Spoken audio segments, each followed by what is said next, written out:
வாசிக்கலாம். அப்போஸ்தலர் 15:17.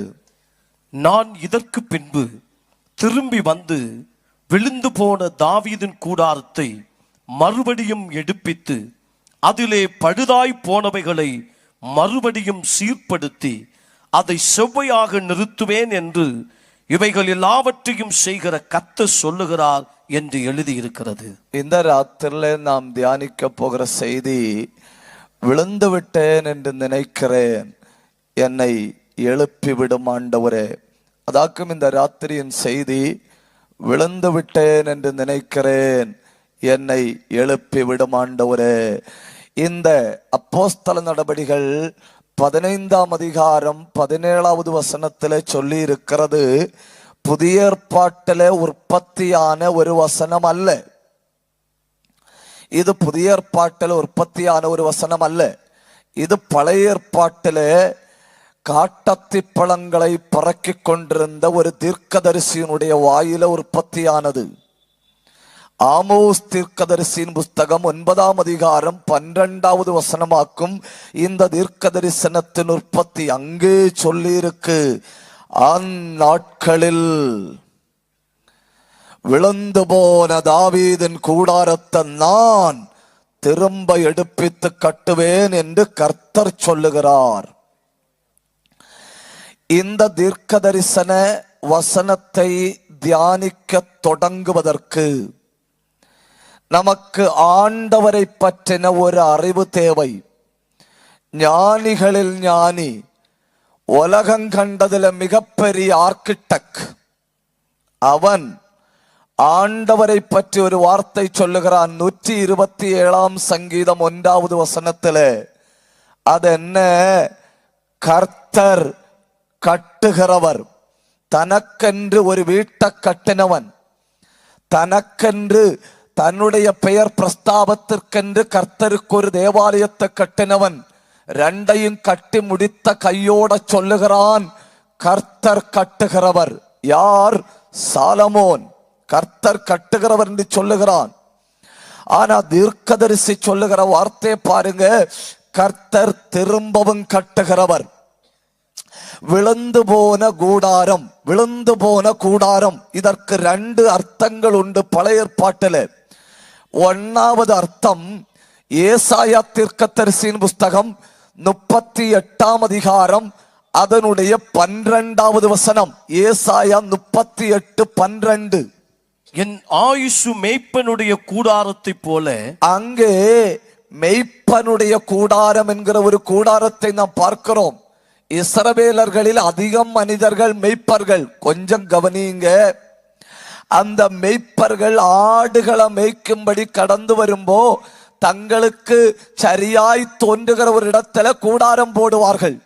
அந்த கூடாரத்தில் ராத்தங்கி ஆடுகளை மேய்ப்பார்கள். கொஞ்சம் காலம் ஆடுகளை மேய்க்கும்போ மேய்ச்சல் முடியும்.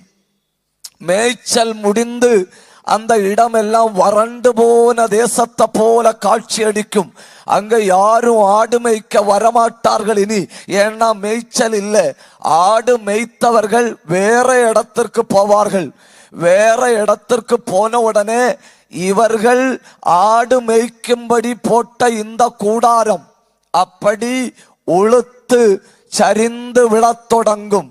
அது சரிந்து விழத் தொடங்கும்போ தீர்க்கதரிசி சொல்றான், கர்த்தர் மறுபடியும் கட்டி எழுப்புவார். அதற்கு அர்த்தம் என்ன? மேய்ச்சல் வர போகிறது, மழை பெய்ய போகிறது. 2வது அர்த்தம், ரூத்தின் புஸ்தகம் 2ஆம் அதிகாரம் 7வது வசனம். அறுவடை பண்ணுகிறவர்கள் தங்கள் அறுவடை பண்ணும்போ தங்குவதற்கு ஏதுவாய் கூடாரத்தை போடுவார்கள். அந்த கூடாரத்தில் தங்கி தாங்கள் அறுவடை செய்வார்கள். அறுவடை எல்லாம் முடிந்து அவர்கள் போன பின்பு அந்த கூடாரம் அப்படி சரிய தொடங்கும். கேட்பாரற்று அந்த கூடாரத்தை பார்த்து கொண்டு ஆண்டவர் சொல்லுகிறார், இதுவரை இல்லாத ஒரு அறுவடை வரப்போகிறது. அப்போ இந்த வார்த்தைக்கு ரெண்டு நேரடி அர்த்தங்கள் உண்டு. ஒன்னு, மேய்ச்சல் இல்லாத நிலத்துல மழை பெய்ய போகுது, கர்த்தர் மேய்ச்சலை கொண்டு வர போகிறார். ரெண்டு, அறுவடை இல்லாத இடத்துல கர்த்தர் அறுவடையை கொண்டு வர போகிறார். ஒன்னு, கைதட்டி ஆண்டவரை மகிமைப்படுத்துங்க. ஹல்லேலூயா. உங்க தேசத்துல மேய்ச்சல் வருது, உங்க தேசத்துல அறுவடை வருது, உங்க ஊழியத்துல மேய்ச்சல் வருது, உங்க ஊழியத்துல அறுவடை வருது.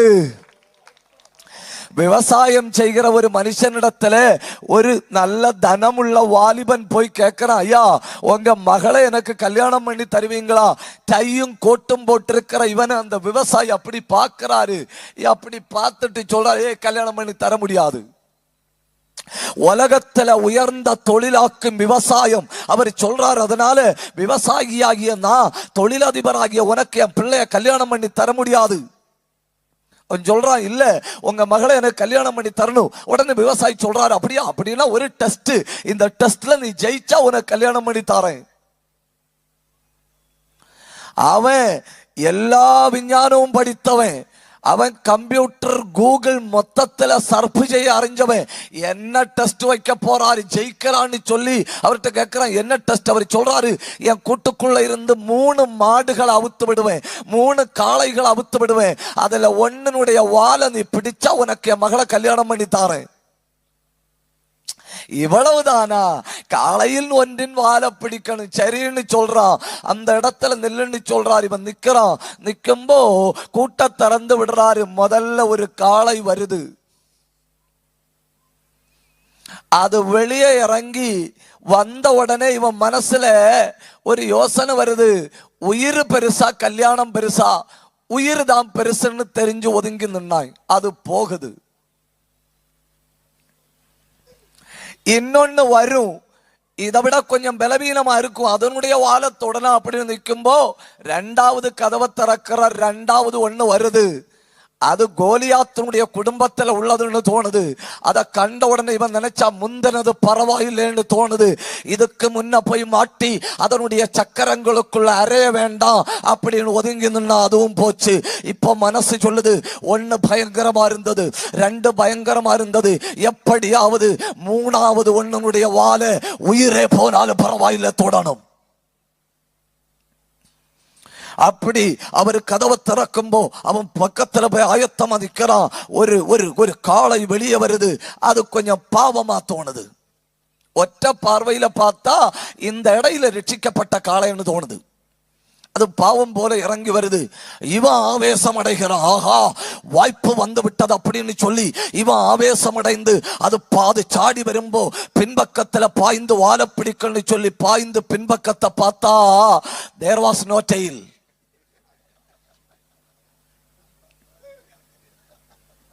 வால் இல்ல. ஆக இந்த ராத்திரி இந்த பிரசங்கம் உங்களுக்கு ஒரு வாய்ப்பாய் மாறுவதாக அப்படின்னு ஜபத்தோட நான் என் செய்திக்குள்ள கடந்து போகிறேன்.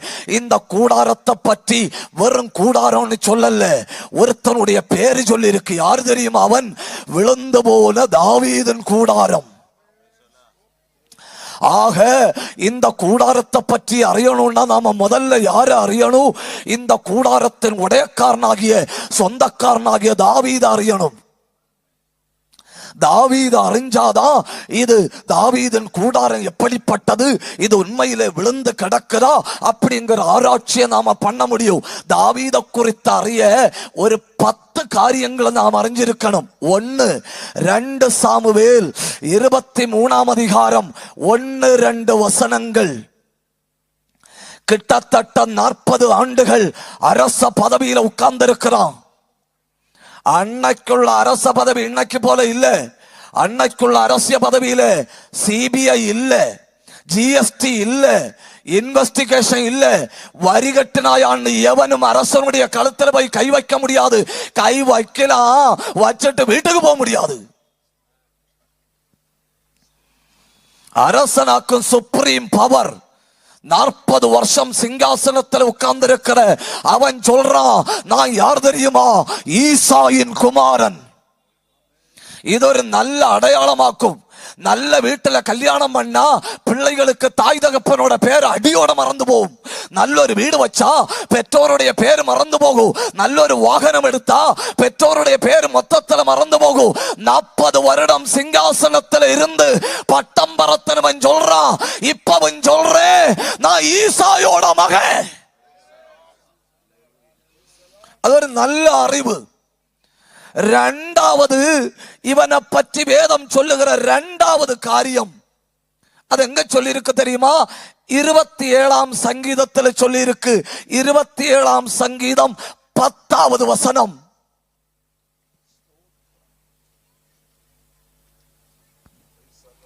என் தகப்பனும் என் தாயும் என்னை கைவிட்டாலும் கர்த்தர் என்னை சேர்த்துக் கொள்ளுவார். இரண்டாவது அறிவு கொஞ்சம் கூட பயங்கரமானது. எனக்கு அப்பா அம்மா ஞாபகம் இருக்கு, அவங்களும் சுத்தமா இல்லை. நான் ஈசாயோட மகன் அப்படிங்கிற ஞாபகத்தில் இருக்கு. ஆனா நான் சின்ன பிள்ளையா இருக்கும்போ என் தாயின் தகப்பனும் என்ன மறந்து விட்டார்கள். நான் இன்னைக்கு உயிரோட இருக்க காரணம் என்ன தெரியுமா? கர்த்தரோ.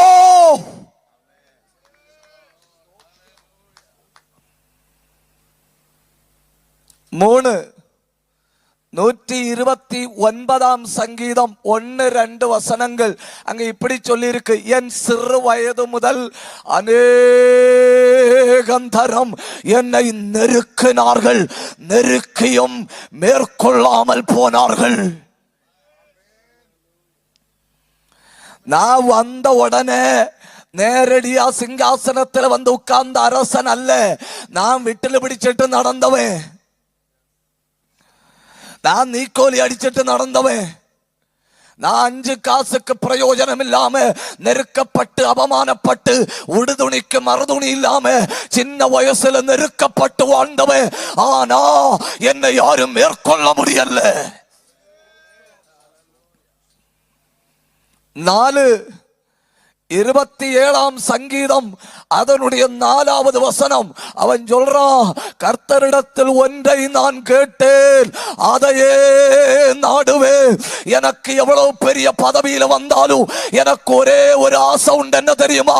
கர்த்தருடைய ஆலயத்தில் போய் தங்கி இருக்கணும். ஆகாமிய கூடாரங்களில் வாசம் பண்ணுகிற 1000 நாளை பார்க்கணும். இந்த மைதானத்தில் வந்திருக்கிற 21 நாட்கள் எவ்வளவு மேலானது.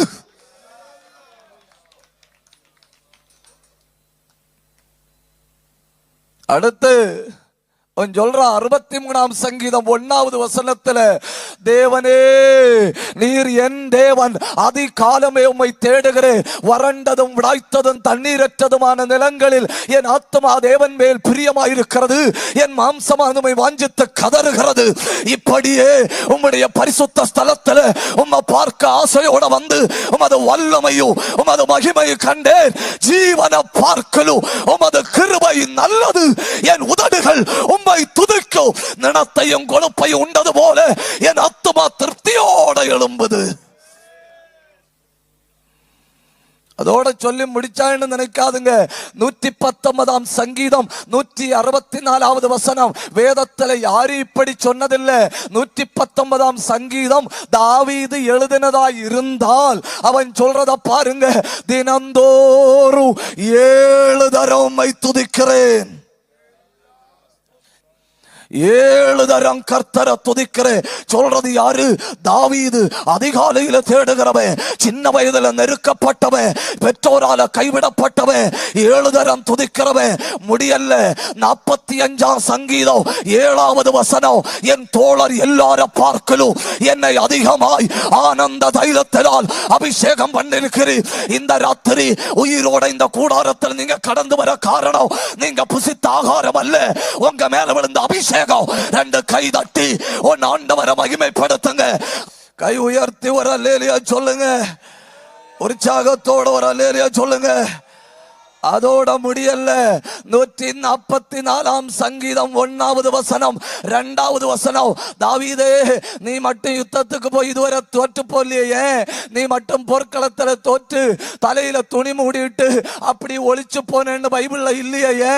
அவன் சொல்றான், அவர் என் விரல்களை யுத்தத்துக்கு பழக்க வைக்கிறவர், வெண்கல வில்லு என் புயங்களால் வளையும்படி அவர் என் புயங்களை யுத்தத்துக்கு பழக்க வைக்கிறான். அவன் சொல்றான், எனக்கு படிப்பிச்ச அந்த ஆண்டவர், எனக்கு யுத்தம் சொல்லி தந்தது ஆண்டவர், எனக்கு ட்ரைனிங் தந்தது ஆண்டவர்.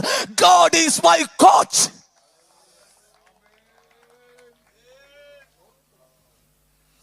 கோலியாத்துக்கு முன்ன தாவீது போய் நிக்கும்போ அது ஒரு நாடகத்தை போல நினைச்சா நமக்கு என்ன ஞாபகம் வருது?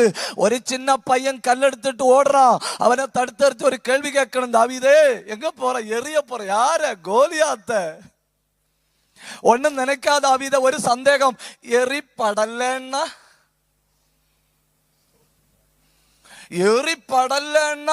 ஆகையால் பம் நேரம் மாத்திரம்.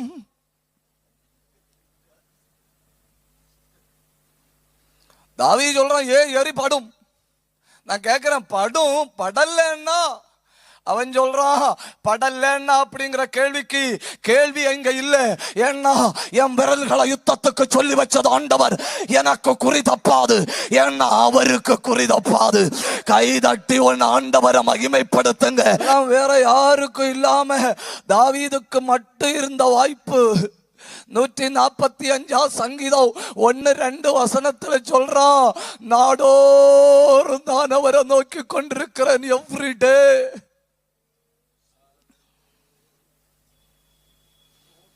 அவன் சாதாரணமானவன் அல்ல. அவனுக்கு பாட்டு பாட ஆளுண்டு, என்டர்டெயின் கொடுக்க ஆளுண்டு. ஆனாலும் அவன் சொல்றான், எல்லா நாளும் நாம் பார்த்து கொண்டிருக்கிறது கர்த்தரை. Praise the Lord. Hallelujah.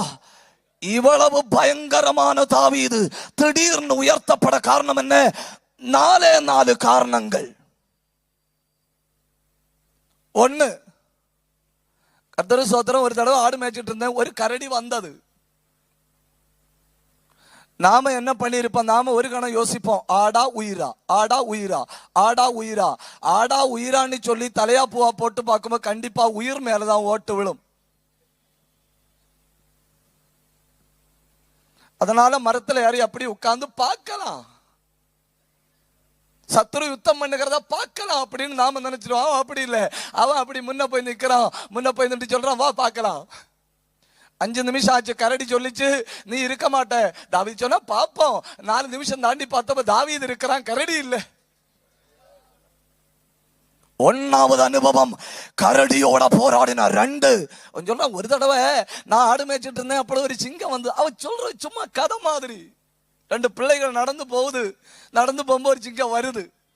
ஒருத்தன் சொல்றான், நான் ஒரு கதை புத்து வாசித்தேன், சிங்கம் வந்தா அதுக்கு நெற்றியில பார்க்கணும், அது நம்முடைய கண்ணுல பார்க்கும், பாவம் தோணும், அப்படி நம்மளை விட்டுட்டு போகும்னு நான் புக்கில் வாசிச்சேன் அப்படின்னு சொன்ன உடனே வேற ஒருத்தன் அழுதான். அவன் கேட்டான், நீ ஏன் அழுற? நான் நல்லதானே சொன்னேன். அவன் சொன்னான், நீ வாசிச்ச புக்கு சிங்கம் வாசிச்சான்னு தெரியாது இல்லையா? அது இவங்களை 2 பேரையும் கண்ட உடனே ஒரு புக்கும் வாசிச்சு காணாது. அது என்ன சொல்லி இருக்கும்? ஆண்டவரே, ரொம்ப தூரம் போகாம என் கண்ணெதிரில் தந்த 2 துண்டு இட்லிக்காக ஸ்தோத்திரம்.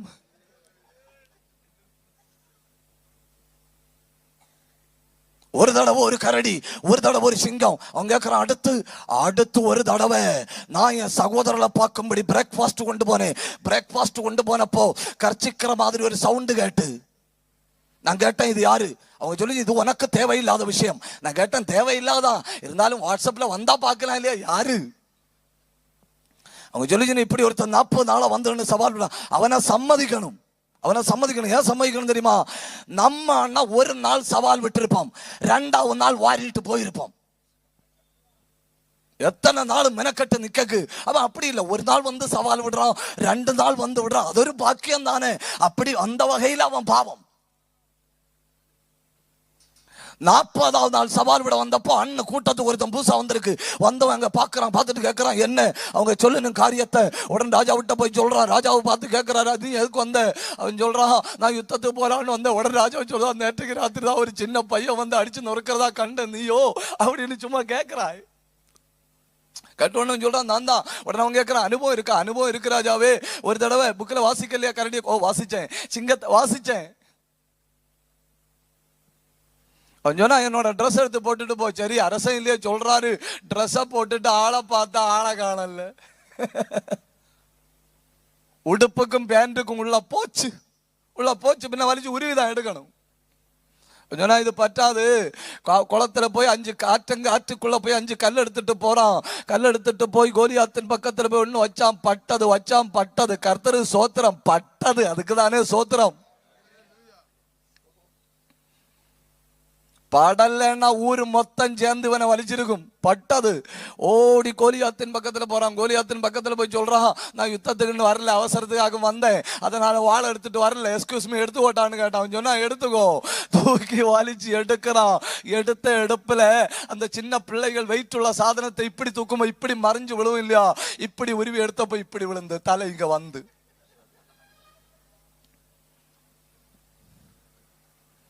தாவீதின் திடீர் உயர்வுக்கு காரணம் கர்த்தர் அனுப்பின கரடி, கர்த்தர் அனுப்பின சிங்கம், கர்த்தர் அனுப்பின கோலியா. இந்த ராத்திரி சில நேரங்கள்ல சில பிரச்சனைகள் ஆண்டவர் அனுப்புவார். ஏன் தெரியுமா? நம்மளை உயர்த்தும்படி. கைதட்டி ஆண்டவரை மகிமைப்படுத்துங்க. கரடி வரலன்னா அவன் பேரு வெளியே தெரிஞ்சிருக்காது, சிங்கம் வரலன்னா அவன் அட்ரஸ் வெளியே தெரிஞ்சிருக்காது. கோலியாத்து மட்டும் 40 நாள் வந்து உயிரோட நின்று சவால் வைக்கலன்னு வை தாவீது, உன் பேரு வெளியே வந்திருக்காது. அப்போ உன்னை உயர்த்தும்படி கர்த்தர் எடுத்து என்ன தெரியுமா? பிரச்சனைகள், கண்ணெதிரில் வருகிற பிரச்சனைய அபிஷேகத்தோட நீ நின்று மேற்கொண்டா நீ உயர்த்தப்படுவது உறுதி. இன்னைக்கு வந்திருக்கிற பிரச்சனைகளை கிருபையோட ஜெயிக்கணும், அபிஷேகத்தில் ஜெயிக்கணும், உங்க பேரு மேல வரும்.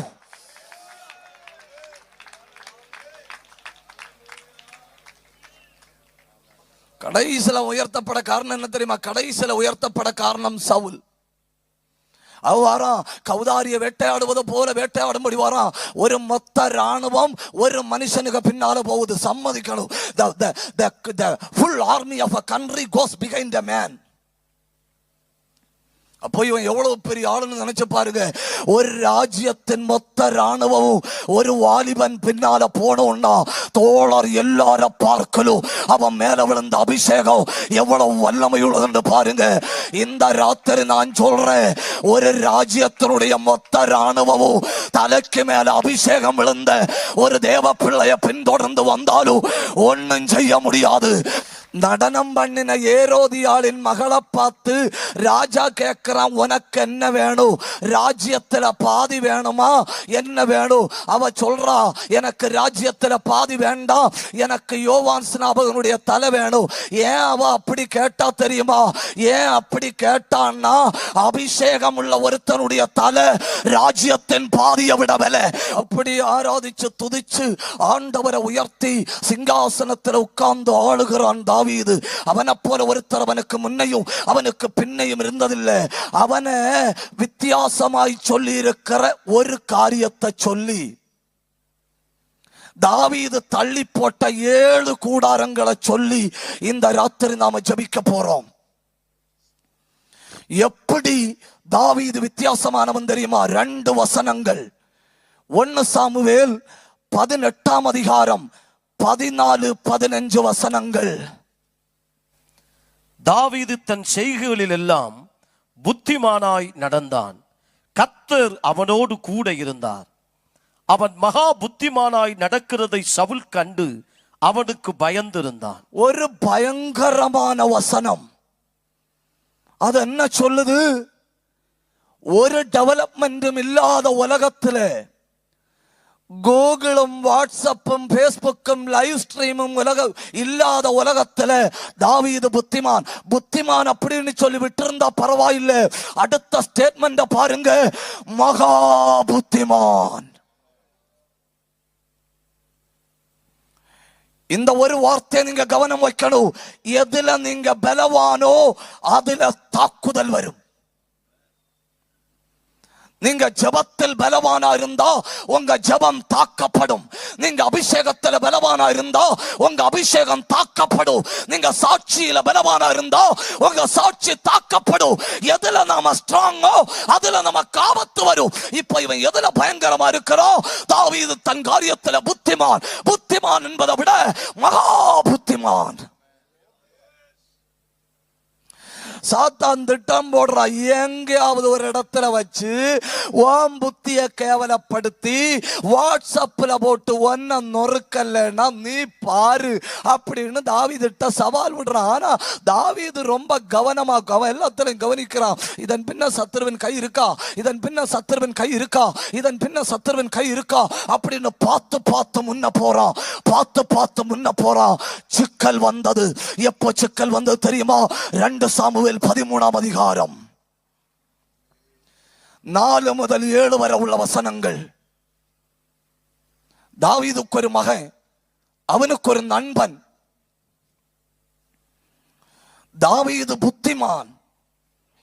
தாவீதுடைய மகனின் நண்பன் மகா தந்திரசாலி. அவன் ஓடி வந்து தாவீதுடைய மகன்கிட்ட கேட்கிறாமா, நீ மெலிஞ்சு மெலிஞ்சு போறைய. அவன் கேட்கிறான். அவன் சொல்றான், அப்படி ஒண்ணும் இல்லை, ஒரு பிரச்சனை இல்ல, உனக்கு டயபெட்டிக் ஸ்டார்டிங்னு தோணுது. அவன் சொல்றான், டயபெட்டிக் ஒண்ணும் இல்ல, நான் ஒரு கனெக்ஷன்ல போய் விழுந்திருக்கேன்னு.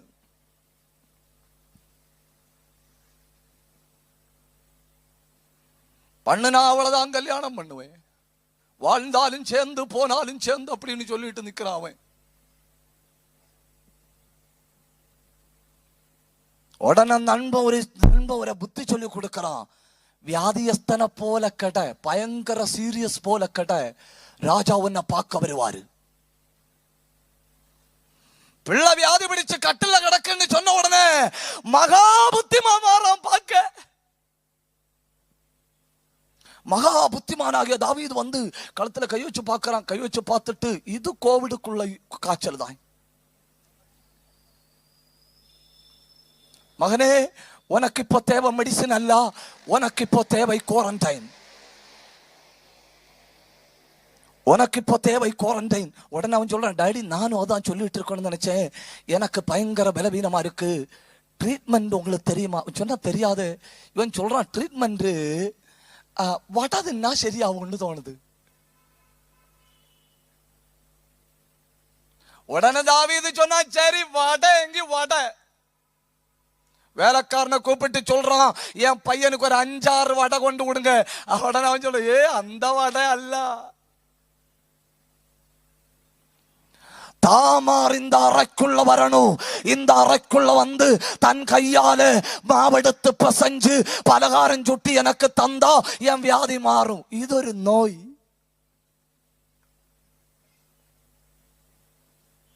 தன் காரியத்தில் எல்லாம் புத்திமானா இருந்த தாவீது உடனே, ஹல்லேலூயா, கர்த்தருக்கு ஸ்தோத்திரம், பொல்லாத ஆவியே என்ன வேட்டையாடும்படி என் மகனுக்குள்ள நுழைந்திருக்கிறாயா, போ சாத்தானேன்னு சொல்லல. அவன் சொல்றான், மகனே தாமார வர சொல்றேன், உனக்கு என்ன வடை வேணுமோ போட்டு தருவா. அரசு ஆணையிடுறான், தாமார வர சொல்லுங்க, என் மகனுக்கு வியாதி நீங்கும்படி பலகாரம் சுட்டு கொடுக்க. ஏ தாவீதே, உனக்கு என்ன நடந்து? நீ பெரிய புத்திமான் அல்லவா? 5 செகண்ட் நீ நின்று இருக்கணும், 5 செகண்ட் நீ நின்று யோசிச்சிருக்கணும். இது சத்துரு என்ன வீழ்த்தும்படி வச்ச வலை, இது என்ன அழிக்கும்படி சத்துரு எடுக்கிற ஆயுதம் அப்படின்னு நீ யோசிச்சிருக்கணும். நீ தந்திர வலையில மாட்டாம இருக்கணும். தாவீதே, இப்போ நான் சொல்றேன், வடை சாப்பிட்டா மாறுற மாதிரி ஒரு வியாதி இந்த உலகத்துல இல்ல. உன் புத்திக்கு அது தெரியாம போச்சு அப்படின்னு சொல்றேன். யோசிக்க நேரம் இல்லாம தன் ரதத்திலே ஏறி கிளம்பி போறான் தாவீது. தாமார் வாரா, தாமார் வந்து வடை சுட்டு கொடுக்கிறா. அந்த வடை சுட்டது எங்க போய் முடிஞ்சது? ஒரு மகள் கற்பழிக்கப்படுறா, ஒரு மகன் கொல்லப்படுறான். தாவீது, எல்லாவற்றிலையும் புத்திமானா இருந்த நீ, உன் புத்தி என்கிற கூடாரம் விழுந்து கிடக்கு. சில நேரம் ஆவிக்குரிய வாழ்க்கை அளிக்கும்படி நமக்கு தேவையில்லாத புத்திய சாத்தான் தருவா. அதுல இன்வெஸ்ட் பண்ணு, அதை செய், இதை செய், அப்படி போ, இப்படி போ அப்படின்னு சாத்தான் புத்தி தரும்போ அது என்ன பண்ணும் தெரியுமா? நமக்கு ஆண்டவர் தந்திருக்கிற அந்த அறிவு என்கிற கூடாரத்தை இடித்து போடும். ஒரு தேவ பிள்ளைக்கு தேவை உலக பிரகாரமா விதமான புத்தி அல்ல. ஒரு தேவ பிள்ளைக்கு தேவை வெளிப்பாடு. கை தட்டி ஒன்னு ஆண்டவரை மகிமைப்படுத்துங்க. ஹல்லேலூயா. எதிர்காலத்தை நிகழ்காலத்தையும் கடந்த காலத்தை ஒண்ணு போல அறிகிற ஒரு வெளிப்பாடாக்கு எனக்கு தேவை. எனக்கு தேவை புத்தி அல்ல, வெளிப்பாடு. தாவீதுக்கு என்ன இருந்தது? புத்தி. அவன் புத்தி என்ன ஆனது? அவனே உடைச்சு போட்டான். தாவீதுக்கு விழுந்து போன 1வது கூடாரம் அவனுடைய அறிவு விழுந்து போயிட்டு. தாவீது அறியாம தாவீது தள்ளி போட்ட முதல் கூடாரம் அறிவு. தாவீது அறியாம தாவீது தள்ளி போட்ட 2வது கூடாரம் எது தெரியுமா? உற்சாகமும் ஆவிக்குரிய வைராக்கியமும். 2 சாமுவேல் 11ஆம் அதிகாரம் 1வது வசனம். 1வது வசனம் என்ன சொல்லுது? ராஜாக்கள் யுத்தத்திற்கு போகிற காலம் வந்த பொழுது. என்ன காலம்? பேசுங்க. யுத்த காலம். யார் யுத்தத்துக்கு போகிற காலம்? ராஜாக்கள் யுத்தத்துக்கு போகிற காலம். தாவீது யாரு? தாவீது ராஜா. இப்போ தாவீது எங்க போக வேண்டியவன்? தாவீது யுத்தத்துக்கு போக வேண்டியவன். அருமை தேவ பிள்ளைகளே, இந்த சாயங்காலத்துல இந்த மைதானத்துல நின்று கொண்டு நான் சொல்றேன், தேவ சபைக்கு இது யுத்த காலம். தேவ சபைக்கு இது யுத்த காலம். முழங்கால நின்று கண்ணை மூடி கண்ணீர் சிந்தி போராட வேண்டிய ஒரு காலத்துல தெய்வ சபை காலு வச்சிருக்கு. இந்த காலத்துல நமக்கு தேவை போராடி ஜெபிக்கிற ஒரு அபிஷேகம்.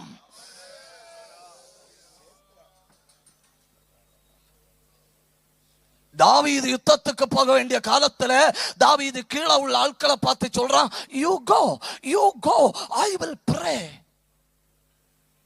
நான் ஊக்கமா ஜெபிக்கலாம், நீங்க போங்கன்னு மொத்தத்தையும் தள்ளி விட்டான். பண்டுமே இப்படி இல்ல. பண்டு கூப்பிடாத கல்யாண வீட்டுல கூட ஏறி அடிக்கிறவன். 1 சாமுவேல் 17 உள்ள கல்யாணத்துக்கு இவனை கூப்பிடல. கோலியாத்து வந்து நின்று சவாலிடும்போ அந்த யுத்தத்துக்கு அழைப்பில்லாத இவனுக்கு மட்டும் இவன் அந்த ஏரியா சகோதரர்கள் சொல்லணும், 2 நிமிஷம் தாண்டி உன்னை இந்த மைதானத்துல பார்த்தோம், உன்னை சுருட்டி மடக்கும்னு. அழைப்பில்ல, அந்த ஏரியாவில் இருக்கப்படாது. இவனோடு தொடர்பில்லாத யுத்தத்திலையும் இறங்கி போராடினவன். இப்போ இவன் போராட வேண்டிய யுத்தம், இவன் நிற்க வேண்டிய யுத்தம், இவன் இறங்க வேண்டிய களம், இவன் நிற்க வேண்டிய இடம். This is the battle of you. இது உன்னுடைய யுத்தம் தாவீதே. அவன் சொல்றான், இல்ல நான் ஜெபிக்கிறேன், நீங்க போங்க. இது எதனுடைய இதன் பிரச்சனை என்னன்னு எங்க தெரியுது நமக்கு? 51ஆம் சங்கீதம் அதனுடைய 12வது வசனம் சொல்லுது. அது என்ன சொல்லுது? உற்சாகத்தின் ஆவியை திரும்ப தாரு. அப்படின்னா என்ன? புத்தி மட்டும் போகல தாவீதே, உனக்கு வர வர உற்சாகம் இல்லை.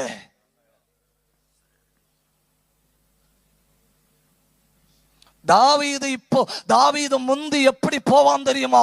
அவர் என் கால்களை மான் கால்களை போல் ஆக்கினா, உம்மாலே ஒரு சேனைக்குள் பாய்வேன் அப்படின்னு பாய்கிறவன் இப்போ டயபெட்டிக் பேஷண்ட் போல ஊந்து கால வண்டின்னா கூட இழுத்துட்டு போகும். தாவீது வண்டி தள்ளு வண்டி. சில ஆட்கள் பின்னால நிக்கணும், நின்று சொல்லணும், ஜெபி, துதி, ஆராதி, கண்ண மூடு, வாயத்தர, ஆவியில நிரம்பு. ஏன் உள்ள இருந்து வரல அப்படி ஒரு எண்ணம்? Why do we need somebody to pump from outside? வெளியே இருந்து ஏன் ஆட்கள் நம்மளை உந்தணும்? ஏன்னா உள்ள உந்த ஆள் இல்லை.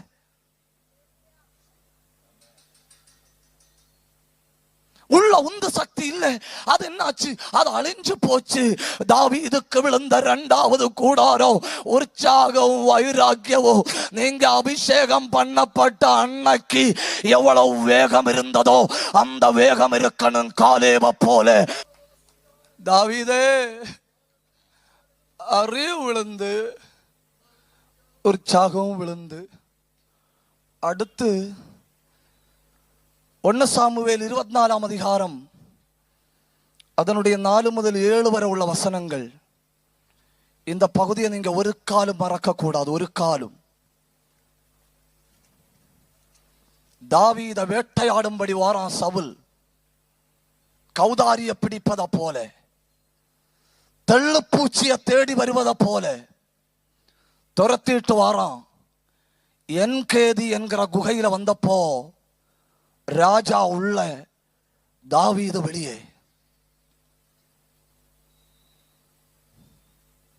தாவீதுடைய நண்பர்கள் ஓடி வரணும். ஓடி வந்து தாவீதை கட்டிப்பிடிக்கணும். தாவீதை கட்டிப்பிடிச்சு பிரைஸ் தி லார்ட், ஹalleluya. ஒருத்தன் ஓடி வரான், கர்த்தர் மதி ஜெபத்தை கேட்டார், ஹalleluya. வேற ஒருத்தன் ஓடி வரான், உன் சத்துருவுக்கு நீ அதிக காலம் இல்லை, ஹalleluya. தாவீது கேட்கிறான், இவ்வளவு பயங்கரமா ஆவியில நிரம்ப என்ன செய்தி என்ன? அவன் சொல்றான், எதிராளி உள்ள இருக்கான்னு.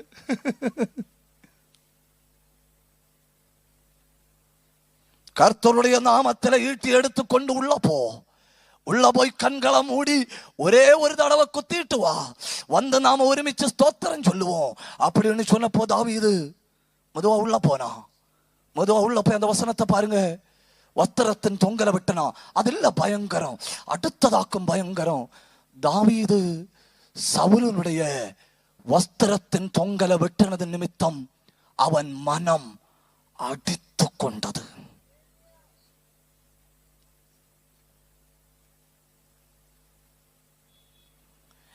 இப்படி ஒரு மனதுக்கு சொந்தக்காரனா இருந்தா அவன் பரலோகத்துக்கு போவது உறுதி. வெளியே இருந்து யாரும் என்ன அடிக்க தேவையில்லை. என் உள்ள இருந்து அடிக்க ஒரு எந்திரத்தை வச்சிருக்கிறாரு. அது அடி அடி. சவுண்ட் மட்டும் வெளியே கேட்கல, உடி பட்டக்கு பட்டக்குன்னு உள்ள விழுது. நெஞ்சும் குடலும் இண்டஸ்டைனும் அப்டமனும் அண்டர் அப்டமனும் என்னெல்லாம் உண்டோ எல்லாம் வலிக்குது, கிடுங்குது.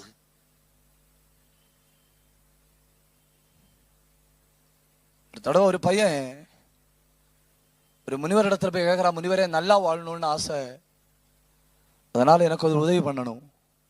உடனே முனிவர் சொன்னார், நீ நல்லா வாழணும்னா இந்த மோதிரத்தை உன் விரல போட்டுக்கோ. போட்டான். போட்டுட்டு கேட்கறான், இந்த மோதிரம் எப்படி என்ன நல்லவனை வாழ வைக்கும்? உடனே அவர் சொன்னாரு, நீ ஒரு தப்பு செய்ய போகும்போ இந்த விரல் உனக்கு ஊரும். அந்த சொரிச்சல் வந்த உடனே நீ புரிஞ்சுக்கிடணும், நீ தப்பு செய்ய போற, உடனே ஸ்டாப் பண்ணணும். பரவாயில்லையே, 10-15 வருஷம் நல்லவனா இருந்தான். திடீர்னு ஒரு கல்யாணம் பண்ணணும், விரல் அரிக்குது. மனம் சொல்லுது கெட்டாம விடாத, இனி வாய்ப்பு வராது. விரல் சொல்லுது கெட்டனே புழு பிடிக்கும். அந்த பெண்மணிடத்தில் போய் சொல்றான், உன்னை கல்யாணம் பண்ணணும். முனிவர் இப்படி ஒரு மோதிரம் தந்திருக்காது, தடையா இருக்கு. அவ கேட்கற, அவ்வளவுதானா? அதை உருவி அங்க தூர போடு. ஊரி அங்க தூர போட்டான். அதோட ஊரல் தீர்ந்து துன்மார்க்கரில் 1வது மனுஷனாவும் மரிச்சான்.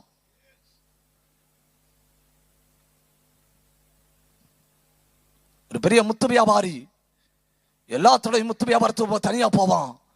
ஒரு தடவை தன் மனைவியை கூட்டிட்டு போறான். மனைவியை கூட்டிட்டு போய் சொல்றான், நான் பகல்ல வியாபாரம் பண்ண போகும்போது நீ பட்டணத்துல இருக்கையிலே வெளியே போய் எல்லிடம் பாரு. அவன் முத்து வியாபாரம் பண்ண நேரத்தில் அந்த பெண்மணி ஊர் மொத்தம் போய் வெளியே எல்லாம் பார்த்துட்டு வரான். என்ன பயங்கரமா இருக்கு. அவன் சாயங்காலம் வந்தான். ராத்திரி 2 பேரும் சாப்பிட்டுட்டு அறையில படுத்திருக்கிறாங்க. அறையில படுத்திருந்த உடனே இந்த பெண்மணியோட மனசு சொல்லுது, ட்ரெஸ் மாற்றிட்டு ஒரு தடவை கூட வெளியே போ, இந்த வாய்ப்பு ஒரு பொழுது இனி வராது. முத்து வியாபாரி அறைக்குள்ள பூட்டி போட்டுட்டு அந்த பெண்மணி வெளியே போய் ஒரு ராத்திரி உலகத்தை மொத்தத்தில் அனுபவிச்சுட்டு அவன் தூங்கி கொண்டிருக்கும் திரும்ப அறைக்குள்ள வாரா. அறைக்குள்ள வந்து புருஷன் பக்கத்துல கண்ணை மூடி படுத்தவ அழ தொடங்குறா. அழுறா, நெஞ்சில் இடிச்சாள்றா. புருஷன் கேட்கிறான், என்னாச்சு? அவ சொல்றா, ஒண்ணும் இல்லை. என்ன நடந்தது? கண்ணை மூடினதும் மனசாட்சி எழும்பிச்சு. ஒரு மனுஷன் நல்லா இருக்கும்படி பரலோகத்தின் தேவன் உள்ள வச்சு கொடுத்த யந்திரமாக்கும் மனசாட்சி தாவீது அது நல்லா அடிக்குது.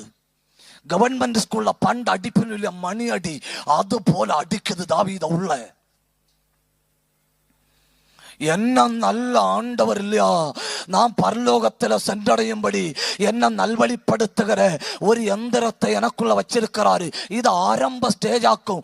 ட்ரெஸ்ஸை வெட்டினப்போ கவனிங்க, ஆரம்ப ஸ்டேஜ் ஆக்கும். ட்ரெஸ்ஸை வெட்டினப்போ பதவியில வரல, உயிரை கூட்டில போட்டுட்டு ஓடக்கமாக்கும். உயிர் எங்க கிடக்கு? உயிர் அரசனுக பாக்கெட்ல கிடக்கு. அப்படி ஓடிட்டு இருக்கும்போ வஸ்திரத்தை வெட்டினப்போ மனசாட்சி அடித்தது. அதே தாவீது, அதே தாவீது 2 சாமுவேல் 11ஆம் அதிகாரம் 14 முதல் 17 வரை உள்ள வசனங்கள். தாவீது உரியாவின் கையில ஒரு கடிதம் எழுதி கொடுக்கிறான். அந்த கடிதத்தில் என்ன எழுதி வச்சிருந்தேமா? இவனை இந்த போர்க்களத்துல கொண்டு விடுங்க, போர்க்களத்துல கொண்டு விட்டுட்டு பயில்வான்கள் நிக்கிற இடத்துல இவனை யுத்தம் பண்ண விடுங்க. இவனை யுத்தம் பண்ண நிறுத்திட்டு நீங்க ரிவர்ஸ் கியர் போட்டுட்டு பார்த்துட்டு நில்லுங்க.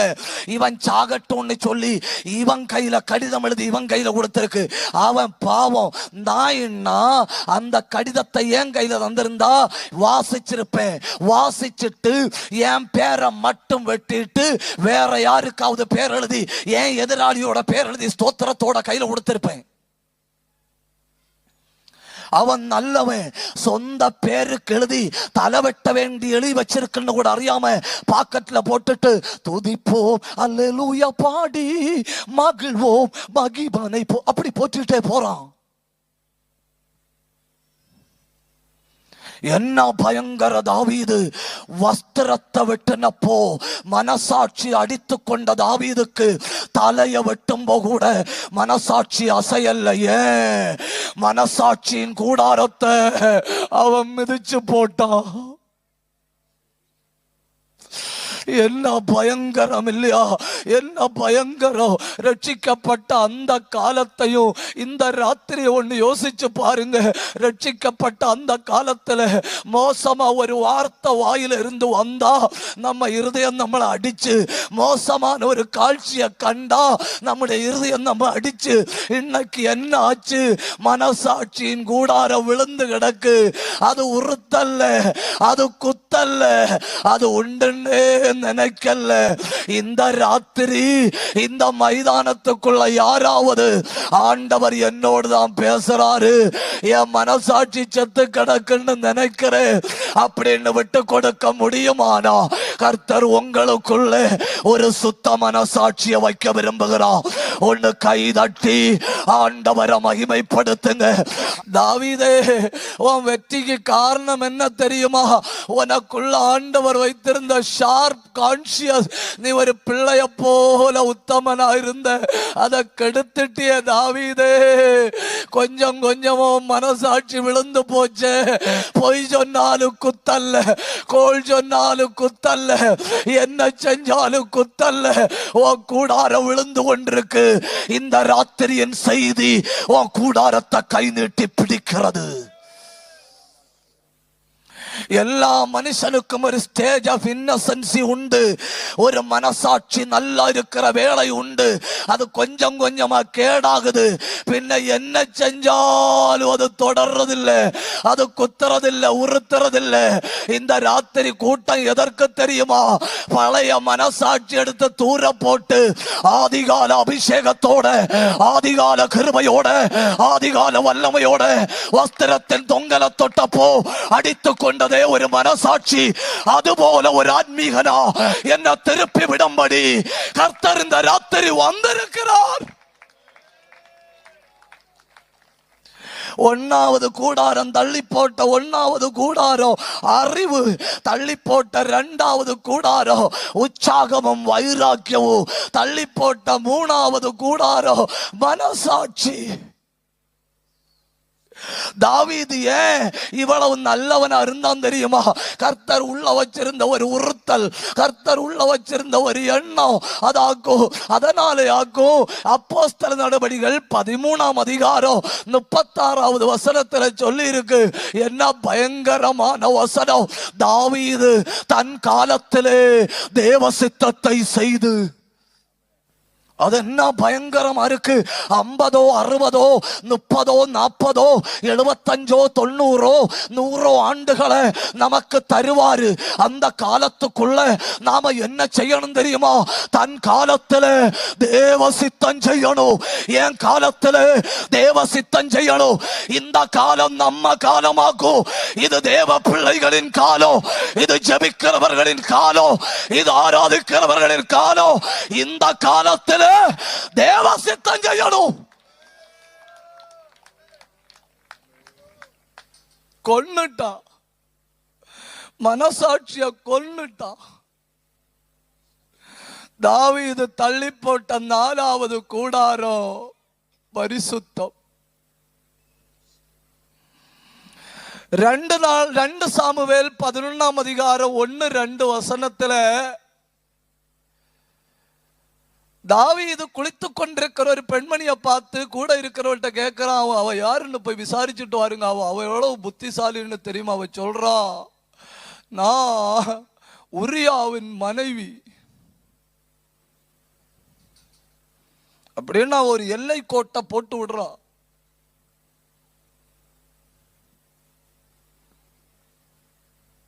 தாவீது அந்த எல்லை கோட்டை தாண்டினா. இப்ப இவனுக்கு தப்ப வழி இல்லை. தாவீதுனுடைய மனசாட்சியின் சக்கரங்கள் BMW விட வேகமா சுற்றுது. உடனே உரியா வர சொல்லு. உரியா வர சொல்லிட்டு உரியாவை பார்த்து சொல்றான், நீ வீட்டுக்கு போ. இல்ல பிறக்க போகிற பிள்ளைக்கு நான் அப்பேன்னு சொல்லி யாராவது சொல்லு, நீ வீட்டுக்கு போ. அவன் சொல்றான், என்ன ராஜாவை நீ என்ன பேசுற? உடன்படிக்கப்பட்டியும் என் ஜனங்களும் நடு வழியில யுத்த களத்துல கிடக்கும், நான் வீட்டுக்கு போகவா? உடனே தாவீது கூட உள்ள ஆட்கள்கிட்ட சொல்றான், இவன் இப்படி பேசுற வீட்டுக்கு போக மாட்டான். சாயங்காலம் சாப்பாடு கொடுத்துட்டு தண்ணி கொடுக்காதுங்க, தண்ணிக்கு பதிலா ரம்மோ பிஸ்கியோ பீரோ கொடுங்க. மூக்க முட்டா குடிச்சிட்டு நிக்கிறான் உரியா. தாவீது சொல்றான், வீட்டுக்கு போ. அங்கேயாக்கு எனக்கு பிடித்தமான காரியம், தண்ணி அடிக்காத தாவீதை விட தண்ணி அடிச்ச உரியா தெளிவா இருக்கிறான். இங்கேயாக்கும் யோசேப்புக்கும் தாவீதுக்கும் உள்ள வித்தியாசம், ஜெயில கிடந்தாலும் சரி, தலை போனாலும் சரி, சாட்சிகள் எனக்கு விரோதமா வந்தாலும் சரி, தீர்ப்பு எனக்கு எதிராக வந்தாலும் நான் பரிசுத்தத்தை விட மாட்டேன் அப்படிங்கிற யோசேப்பு மறுபக்கம் நேரே மறைச்ச தாவீது. இத்தனை வருஷம் நீ வசனத்தை கேட்டதெல்லாம் உனக்கு தந்த வாய்ப்பாக்கும். நீ ஒவ்வொரு தடவை அதை சவிட்டி சவிட்டி சவிட்டி நீ தள்ளி போட்டது பரிசுத்தத்தின் கூடாரத்தை ஆகும் தாவீதே. அப்ப ஒண்ணு புத்திய மிதிச்சு தள்ளி போட்டான். புத்திய மட்டும் இல்ல, உற்சாகத்தையும் வைராக்கியத்தையும் மிதிச்சு தள்ளி போட்டான்.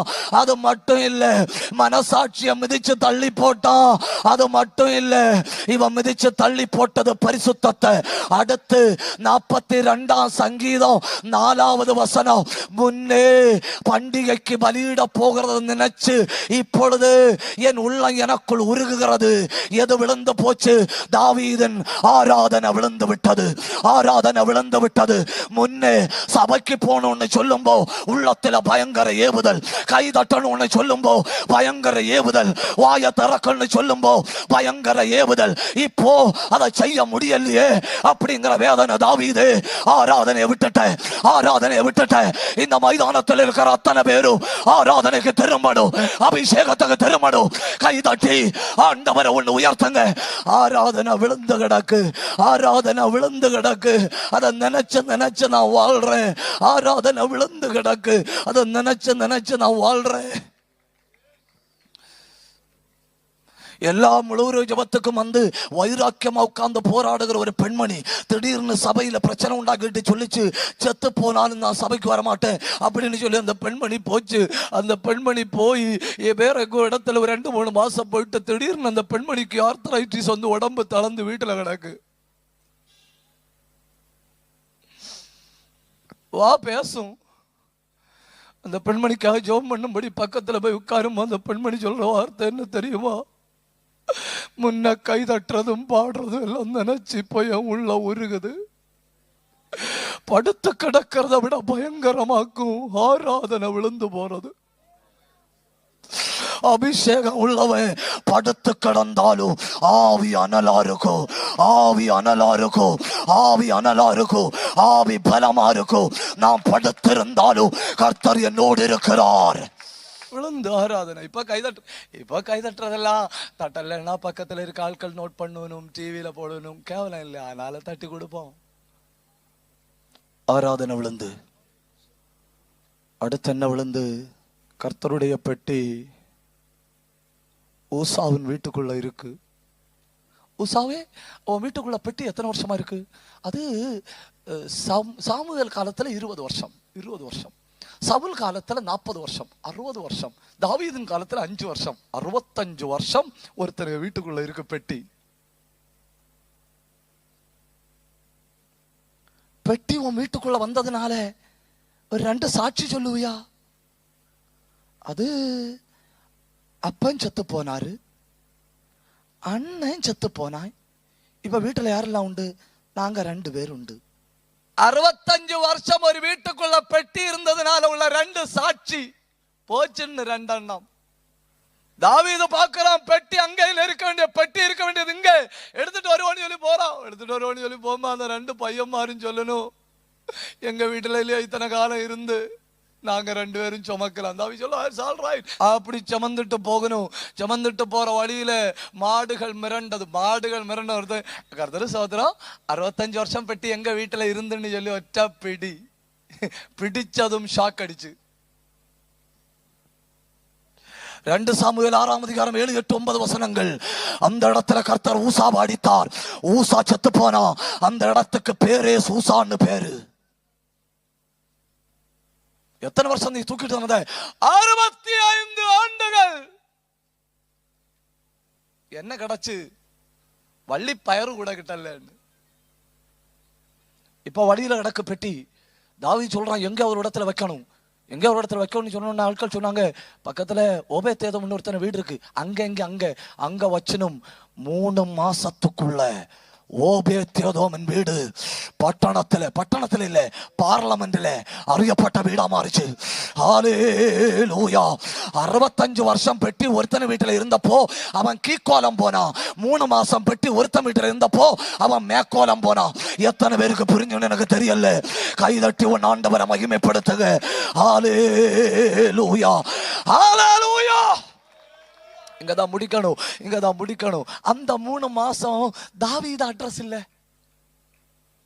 இப்பதானே இங்க ஓபேத்யதோமுக வீட்டுக்குள்ள பெட்டியை வச்சுட்டு இப்பதானே இங்க தாவீது நான் காணல, சட்டசபையில காணல, பார்லமெண்ட்ல காணல, ஒரு இடத்துலயும் காணல, ராஜாவுக்கு ரூம்ல காணல.